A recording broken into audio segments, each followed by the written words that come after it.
leading is about generating energy. And if you need persuading, just think of a room when a leader walks in who has no energy, and think what happens to the room. And who am I saying this to you? You're in theatre. If a director walks in who has a sense of energy, just what happens in the room? I'm not confident yet, but I'm very hopeful. I think I can see that. And it has to be said, I think there are a lot of young men who want to see a new approach to leading. And I think they are as interested in this and unfussed that it came from women, just as we've been unfussed that it's come from men for many years.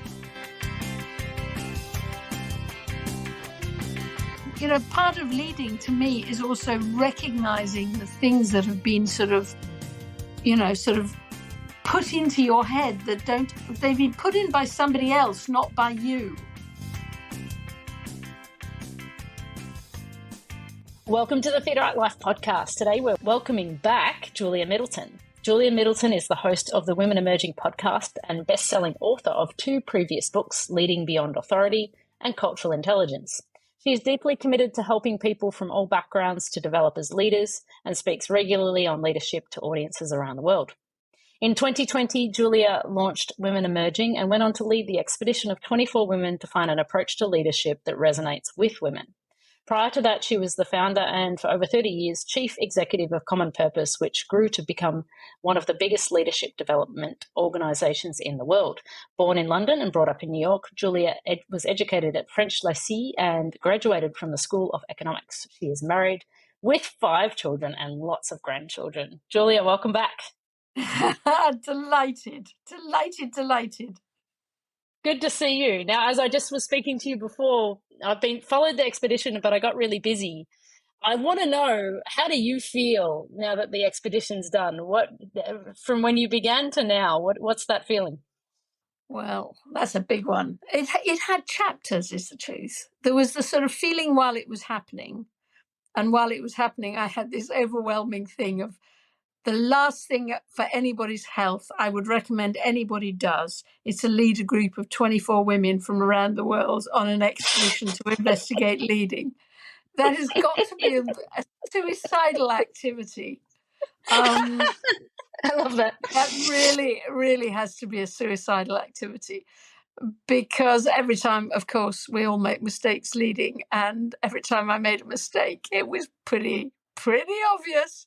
But so during it, there were some high points, and the high points really came from the intergenerational nature of it, which is really, really interesting. I was talking to one of the young people who were on the expedition the other day, and I said, how come it worked? Because I was the eldest. I was 64 then. I'm now 65. And the youngest was 24. And she said, I don't know, but it was magical. And I said, so what did we do right? And she said, well, at the beginning, I arrived thinking that everybody would introduce themselves with this long list of everything swanky they'd ever done. And actually, we didn't. We just jumped straight in. And as somebody else who was on the expedition said to me the other day, Julia, I know every single one of the 24 women's passions, what they're doing at the moment, what they think about leadership, what's the name of their kids, what's the name of their partners, where they live, but I have no idea what any of them do. And in a funny way, everybody not putting their badges on helped that intergenerate, and that became magical, really, really magical. And then the other thing that was magical, I think, was because we had a mixture of people from the northern side of the world and the southern side of the world. And, some groups remained quiet and some groups didn't. But halfway through, a lot of the different groups began to hold up mirrors to each other. And that was absolutely fascinating. So a general sense of trepidation leading this expedition. Then we got to Bellagio, which was this amazing palace that's owned by the Rockefeller Foundation. And you can imagine everybody from the global south was saying, I'm not going to Italy in February, we'll freeze. But actually, it was the most glorious weather. It was beautiful. Amazing.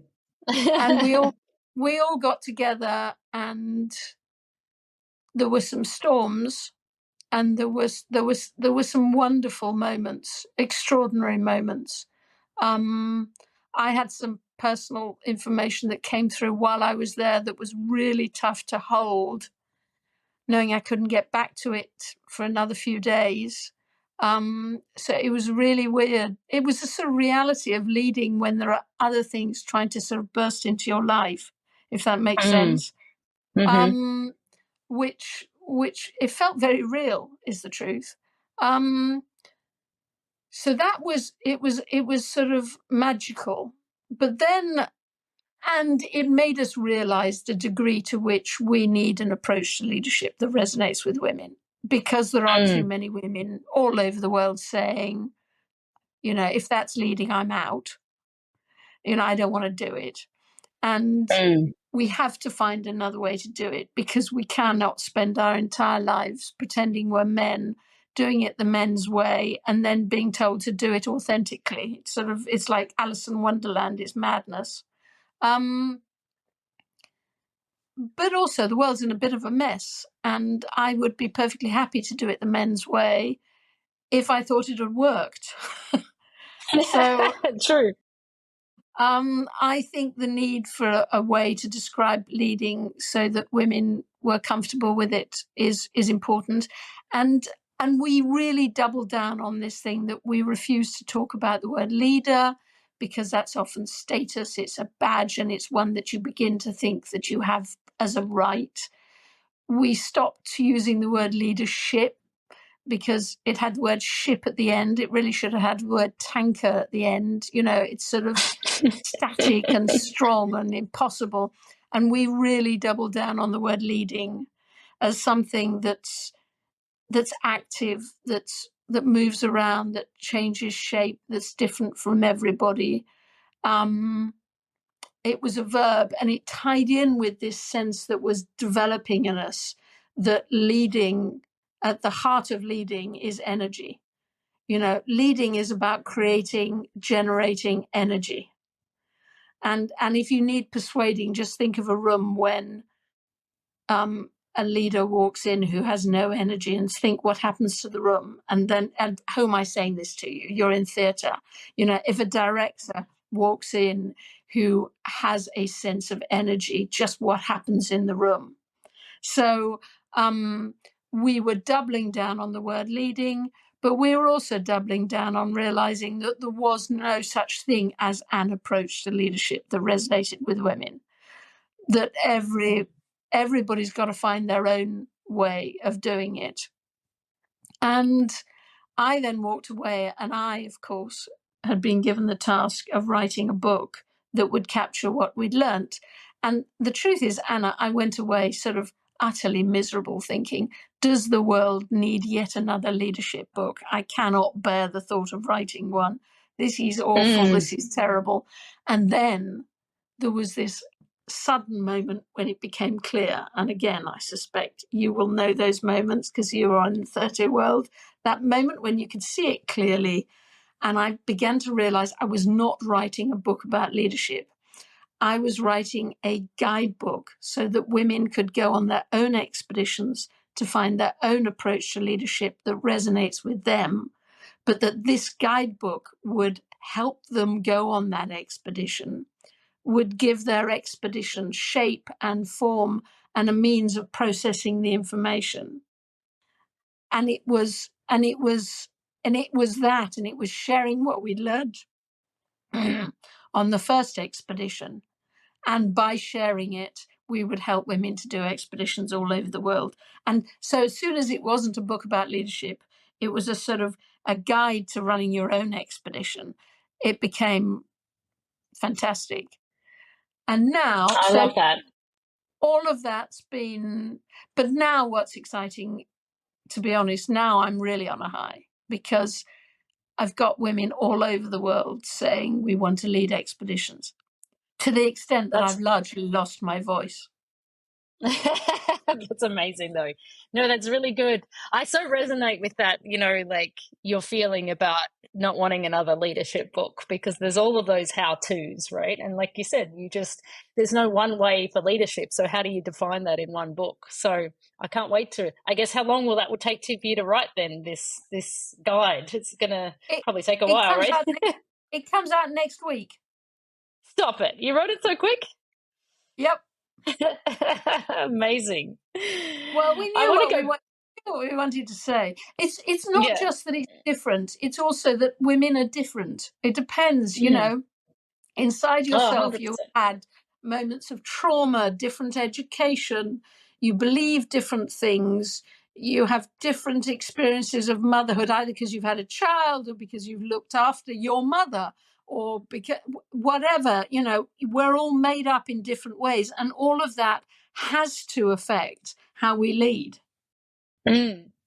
I was thinking about it this morning because I knew I was speaking with you today, and I was thinking about my mother, who I don't think anyone would have defined her as a leader by any sense, because she lived, a stay-at-home mum and she raised us kids and all of that.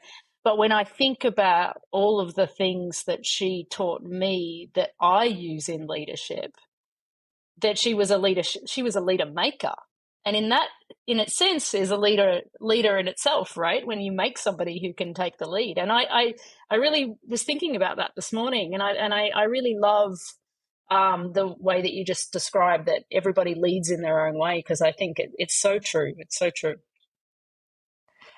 It's not that there aren't some some simple basic things, but there's it's like simple basic things, like if you are a leader, then at least once a month, I would argue this is true wherever you are, if you're a leader, once a month you should sit down face to face on Zoom or physically and give a decent amount of time to each individual person who works with you and talk to them about the bigger picture and what they see and how they're doing.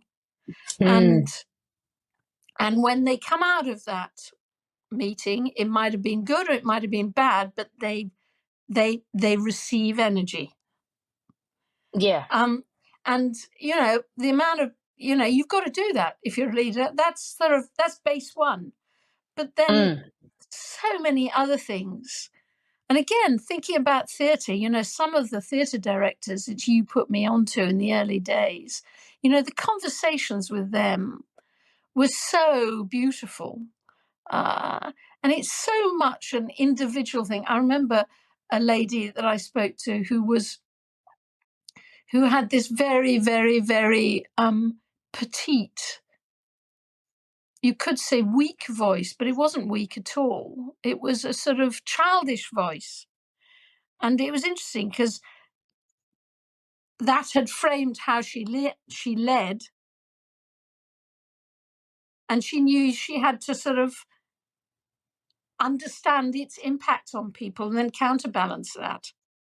Mm. And I think there's so much in leading. Mm. When you had to choose the 24, I mean, that must have been an impossible task, because you must have had many people to choose from. How did you come down to whittle it down to the people that you chose, or how did the selection process go? Well, I suppose all my life I've described myself as a strategic opportunist. And often people laugh and say you can't be both.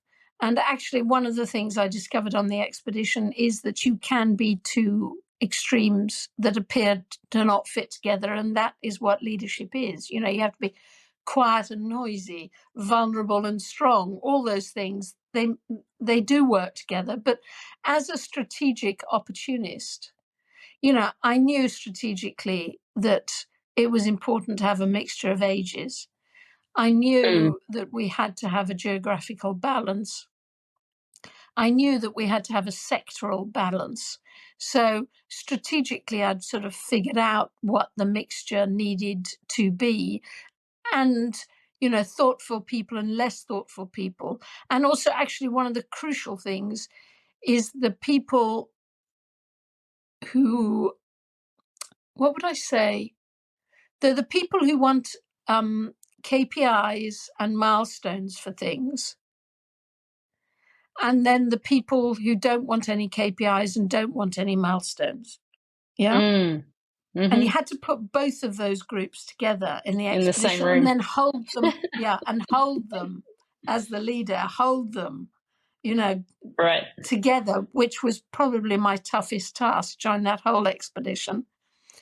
But then it was opportunistic. It was, you met somebody and they were just amazing. But the one thing that whenever I interviewed people, the thing I was really looking for is this a woman who's already made her mind up? She just wants to tell everybody what she's decided.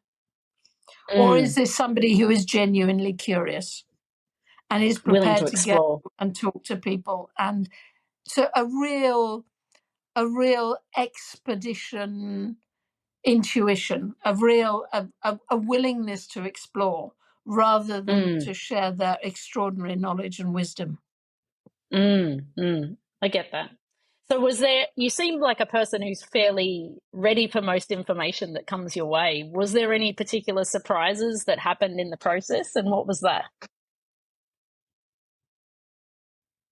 I think there were some very beautiful things.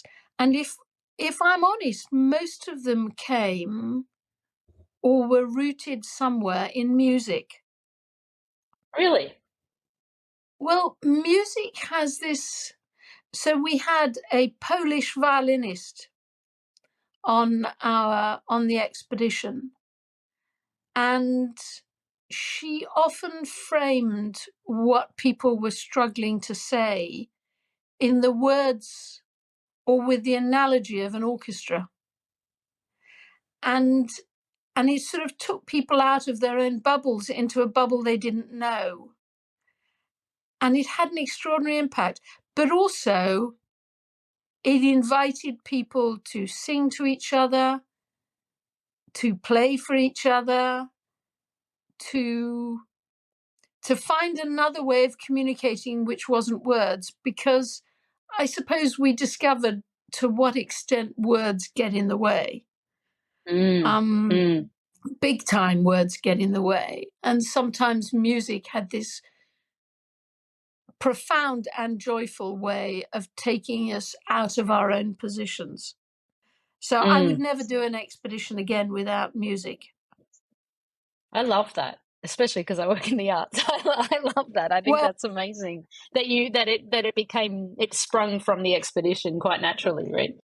When you go into a room sometimes and you sort of charge in, well, I do anyhow, I charge into a room and then you suddenly sort of halt because you realize something's been going on in that room and you've just interrupted it. And I sort of went, ugh. And then out of the room walked Anna, the violinist, holding her violin, and then who was early 30s, and then Aparna, who was a very senior leader in India in her mid-50s, I suspect. And they both walked out, and I knew I'd interrupted something, but I didn't know what it was. And then that evening, suddenly after supper, Anna started playing the violin, and Aparna started dancing, Indian dancing. So it was Western violin, Indian dancing. And Aparna, none of us knew it, was an amazing dancer, quite well known. And if you'd been there, you wouldn't ever forget it, watching what happened. And I went up at the end and I said, now I know what I interrupted. You were rehearsing. And they both looked at me and said, neither of us said a word in that room. Really? Anyhow, it's a long story. It goes on. But the ability to connect through art and through an instinct for art and across generations and across cultures was almost magical. That's beautiful. I really love to hear that.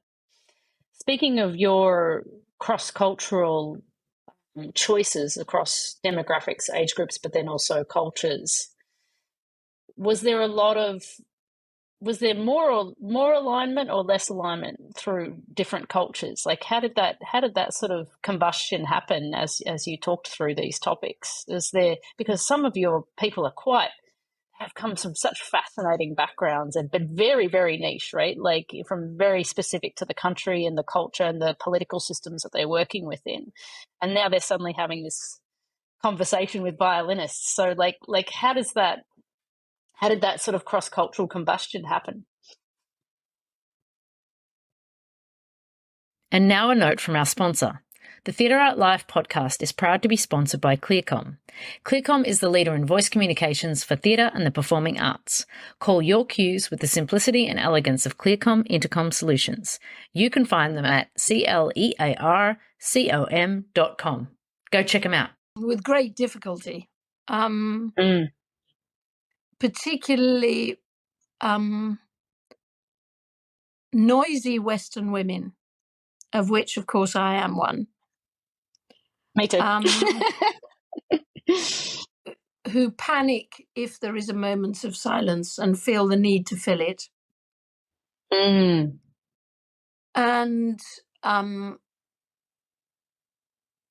often think of things in quite simplistic terms and feel the need to avoid various issues.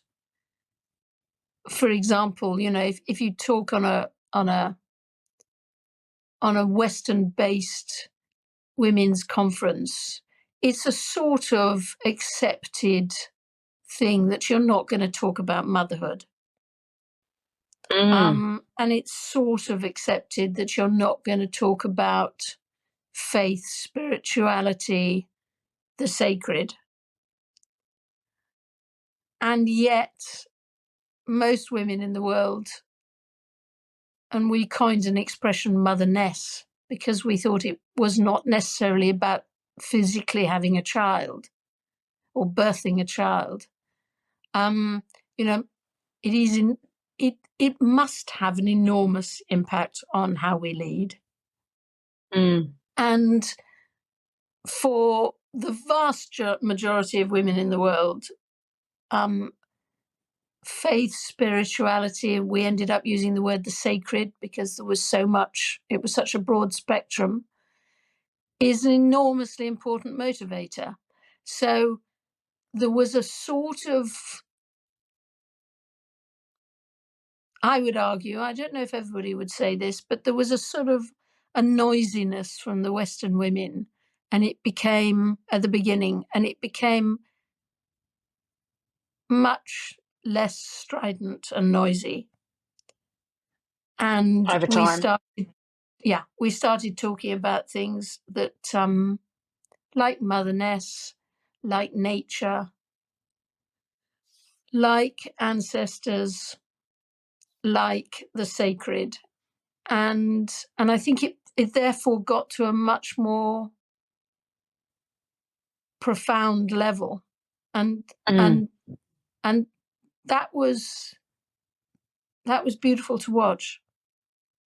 Did that happen naturally, or did you have to push that more space for the quieter voices to speak up? Or did it naturally die out from the Western front, so to speak? I don't know. You probably have to ask somebody who was on the expedition.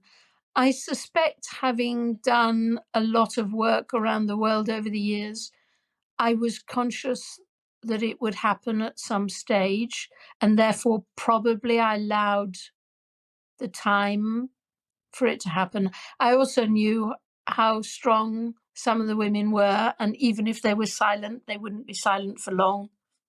So it was, my role was probably to trust that it would happen.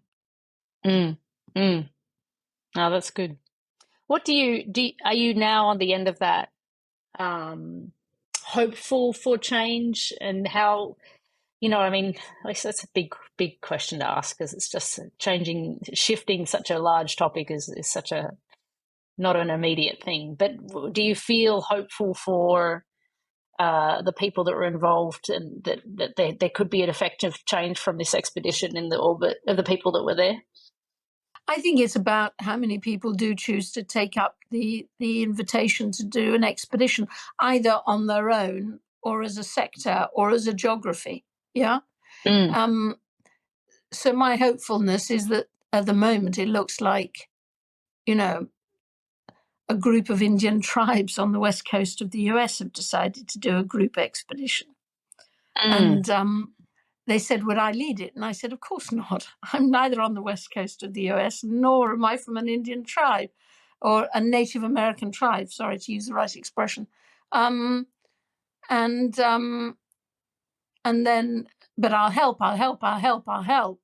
And then at the end they said, so, but if you're going to do all this helping, what do we do in return? The answer is, we do 3 podcast episodes on what you discover. Aparna is putting together an expedition for women in India. Falawi is putting together a program called We 16. She's in Nigeria, where most of the 16-year-old girls of the world will be born in the next few years. And she's going to put together this amazing program online for 16-year-old girls all around the world to get them thinking about leading. So am I hopeful? Not yet. Actually, no, I am hopeful. I'm not confident yet, but I'm very hopeful. I think I can see that. And it has to be said, I think there are a lot of young men who want to see a new approach to leading. And I think they are as interested in this and unfussed that it came from women, just as we've been unfussed that it's come from men for many years. Yeah. Did that come up a lot in the discussions that, about the current models of leadership and what you perceived, or did you really focus on the new version? Was there a lot of reflection on what was right or wrong about that, or did you sort of just go straight into what the group would like to see? I think we went straight into what the group would like to see. And in fact, I have 5 children. 2 of them are sons and 3 of them are daughters. I hope that whatever comes out of this expedition is as useful to my sons as it is to my daughters. So we didn't give ourselves any oxygen to be anti-men. Nobody was interested in that. That's right. That's good. So totally not interested in it. Just feeling that there had to be something that made sense for women. And for you personally, do you think has it changed you in the way that you work with, that you would see leadership or yourself as a leader?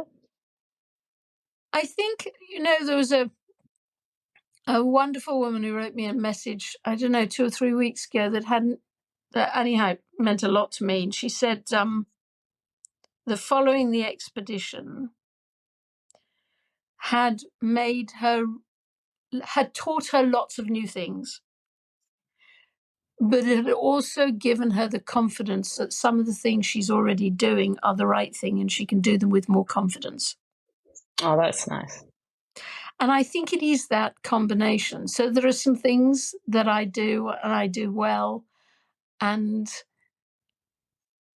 I need to be grateful for them and recognize them, rather than always sort of pushing them away. But there are also some things that, I very much live in the camp of push away right from the beginning, I was completely relaxed about leading an expedition where we weren't quite sure what the outcome would be. So I'm way on that scale, right? And I knew I needed women who are on the other end of the scale, but learning to lead those women, I didn't always get right. So no, I think I've learned a lot. But also, I'm learning so much. For example, it's like having a party and lots of people bring baskets of food. So there's this extraordinary woman in Botswana who who told me a few weeks ago that she'd been listening to the Women Emerging podcast with her 8-year-old daughter, who's now 9. Wow. And after it, they do the school run and they talk in the car about leading. Mm. And so I said to her, she's called Priyanka, I said, Priyanka, can you write down what you're thinking about with your 8-year-old daughter, now 9 and soon 10? And let's do 3 podcast episodes on the car conversations with an 8-year-old, 9-year-old, 10-year-old daughter about leading, why they matter, and what you've been talking about. You know, that's gold dust. It is, isn't it? It's a good point that you bring up, Julia, because I still try and figure that out. And I have a 10-year-old daughter and I don't really know the dialogue. I mean, of course, she models herself off me, but we've not really had a conversation about leadership or any of that. But it would be fascinating to try and, hash that out, what her thoughts are about that, Or even if you begin the conversation, then you have further conversations. So, for example, I was talking to a woman, can't remember, last week, who said to me that her daughter just received a medal in her class for something or other. I can't remember what it was. And she said, we had that conversation about leading, saying, how do I receive this medal and do it with grace and accept what it's saying, but not become cocky? Because the balancing act of those two is crucial if you're going to be a leader in the future. So they'd had this conversation in that context. And I think that's really interesting. And that subliminally must introduce to you, or rather introduce to your daughter that she's a leader, but also counterbalance the messages that she is inevitably receiving from the outside world that she isn't. Yeah.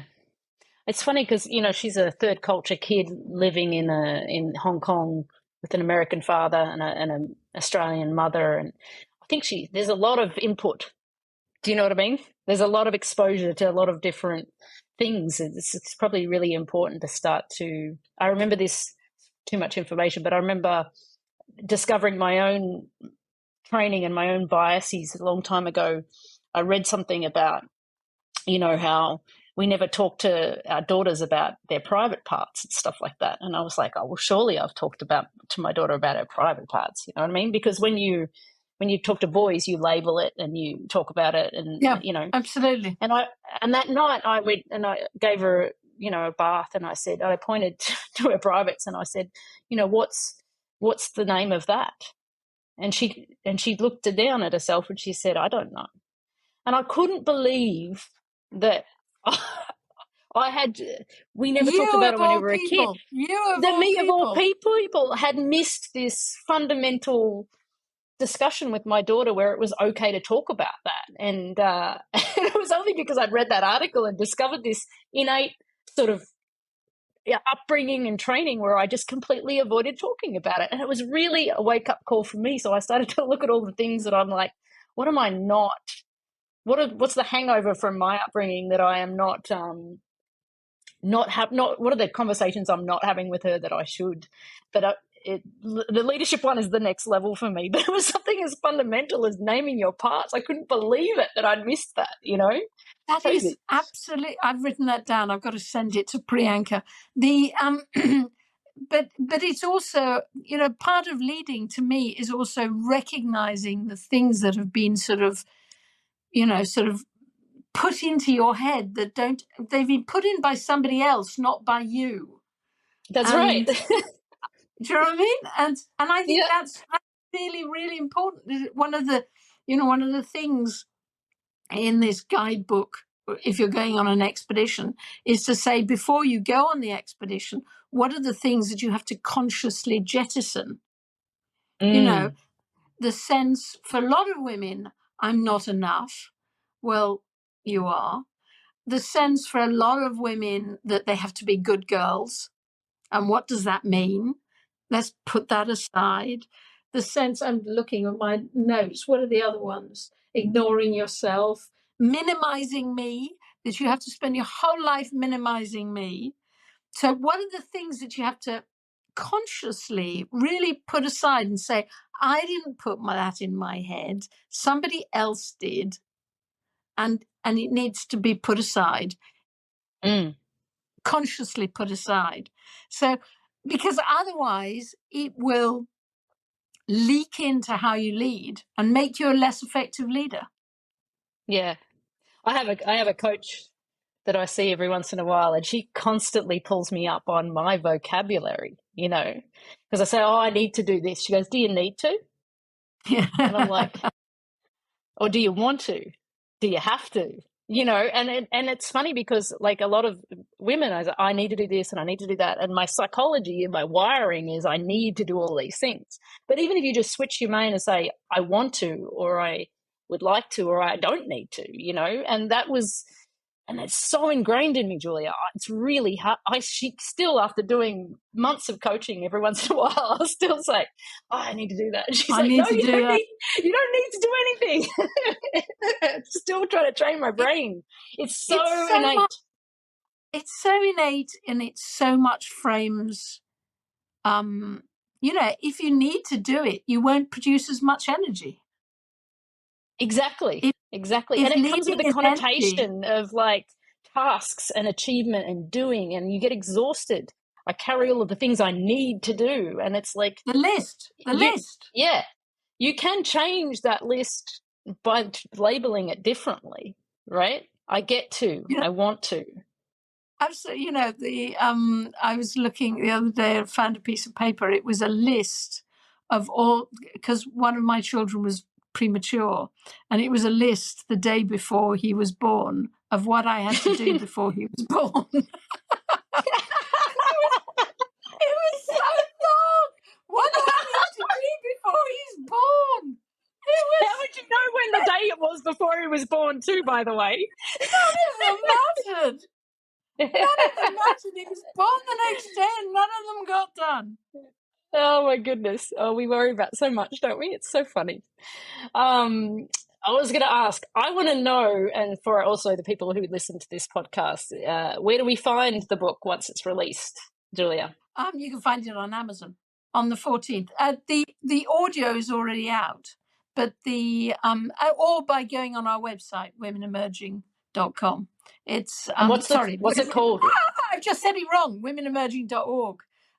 Okay, good. And it's called, you won't be surprised by this, it's called If That's Leading, I'm In. Oh, nice. I like that. Good. So, you can find it easily. And we tried to price it sensibly so that lots of people can have it.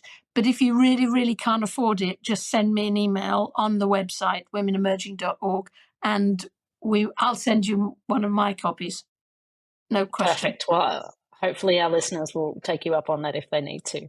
And I would love, if you don't mind, I think it would be a wonderful opportunity for our listeners if you are willing to share, and if the violinist is interested in being on our podcast. I think...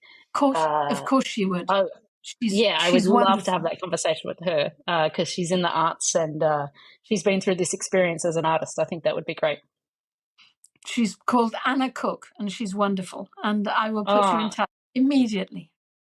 Perfect. I would love that. Julia, thank you so much for your time. I'm really excited. I'm so glad that you did this expedition, and I'm going to put myself into the space soon where I can read the book and catch up on all the podcasts because...